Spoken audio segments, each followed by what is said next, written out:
ખેડા જિલ્લામાં નડિયાદમાં તળાવની ગંદકીને લઈને સ્થાનિકોમાં ઉઠેલા રોષ અંગે પ્રદેશ ફ્રન્ટ ફોર ગુજરાતી દ્વારા અહેવાલ પ્રસારિત કરવામાં આવ્યા બાદ આખરે તંત્ર હરકતમાં આવ્યું છે। વોર્ડ નંબર 12ના તળાવમાં જંગલી વેલો અને ગંદકીનું સામ્રાજ્ય છવાઈ જતા સ્થાનિક લોકો મચ્છરોના ઉપદ્રવથી ભારે ત્રસ્ત બન્યા હતા। વારંવારની રજૂઆતો છતાં કામગીરી ન થતાં કોંગ્રેસ કાઉન્સિલર હાર્દિકભાઈ અને વોર્ડ નંબર 13ના કાઉન્સિલરે સફાઈ માટે પ્રયાસો હાથ ધર્યા હતા।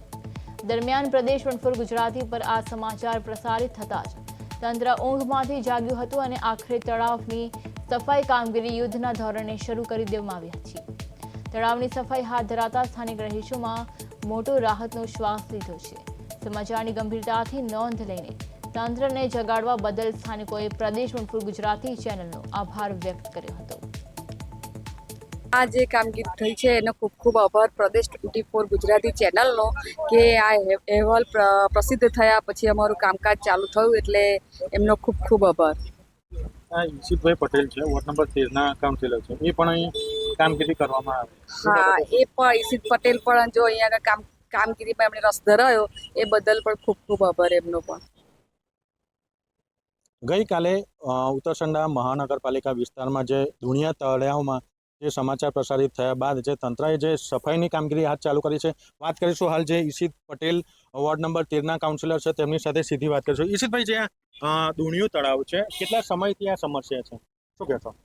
છેલ્લા 2 મહિનાથી સોસાયટીવાળાની રજૂઆત હતી અને આજથી જ અમે સફાઈનું કામ હાથ ધર્યું છે। તો ટૂંક સમયની અંદર જે તળાવમાં તમે જે ગંદકી જોઈ રહ્યા છો એ ટૂંક સમયમાં એકદમ સાફ થઈ જશે। ગઈકાલે જે કોંગ્રેસના કાઉન્સિલરે એવું કહ્યું હતું કે હું મારા 100 ખર્ચે કરાવીશ, એ બાબતે તમે શું કહેશો? કાઉન્સિલરો આવી અને જો એવું કહેતા હોય કે મારી જોડે 2 લાખ 5 લાખ 10 લાખ રૂપિયા હું તમને આપી દઉં અને તમે મને કોન્ટ્રાક્ટર આપો અને ગેરવ્યાજબી વાત પૈસાના જોરે લોકોની વચ્ચે લોકપ્રિયતા મેળવવા માટે જો કરતા હોય તો સાચો પ્રતિનિધિ હોય અને એને જો સાચી સેવા કરવી હોય તો એના પોતાના ખર્ચે પહેલાં સાફ કરી અને પછી પબ્લિક વચ્ચે આવવું જોઈએ, ના કે પ્રજાને એવું કહે કે હું તમને પૈસા આપું તમે કોન્ટ્રાક્ટર લાવી દો એમ। એટલે જે પૈસાના જોરે અને જે ઉત્તરસંડા ગામના ભેગા થઈ લોકોએ ઘણા બધા પ્રોજેક્ટો વિકાસના કર્યા છે, NRI પરિવારે ભેગા થઈને કર્યા છે।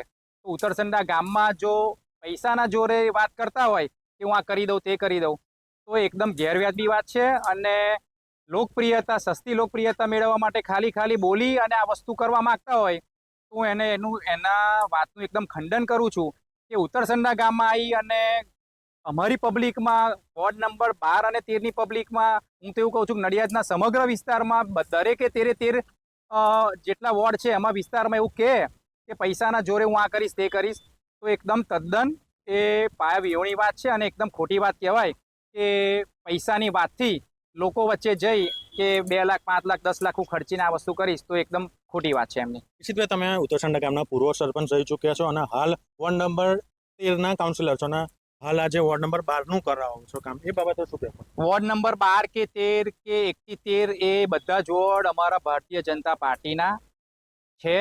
બધી જ જનતા વચ્ચે અમે જઈ દરેક કોર્પોરેટરો જઈ કામ કરવા માંગીએ છીએ। એટલે મારી માટે વોર્ડ નંબર 13 એ સાઈડ પરની વસ્તુ છે, મારી માટે મારું ગામ, મારું કોર્પોરેશન અને મારો નડિયાદનો કોર્પોરેશનનો તમામ વિસ્તાર એક જ છે અને અમે બધા કોર્પોરેટરો ભેગા મળી અને કામ કરીએ છીએ। એટલે એમાં વોર્ડ નંબર 12માં આવ્યું કે 13માં આવ્યું એનો કોઈ પ્રશ્ન છે નહીં। પ્રજાજનના જેટલા પણ પ્રશ્ન છે અમે બધા જ ભેગા થઈ અને સોલ્યુશન લાવવા માટે કટિબદ્ધ છે અને અમે બંધાયેલા છે અમે એની માટે।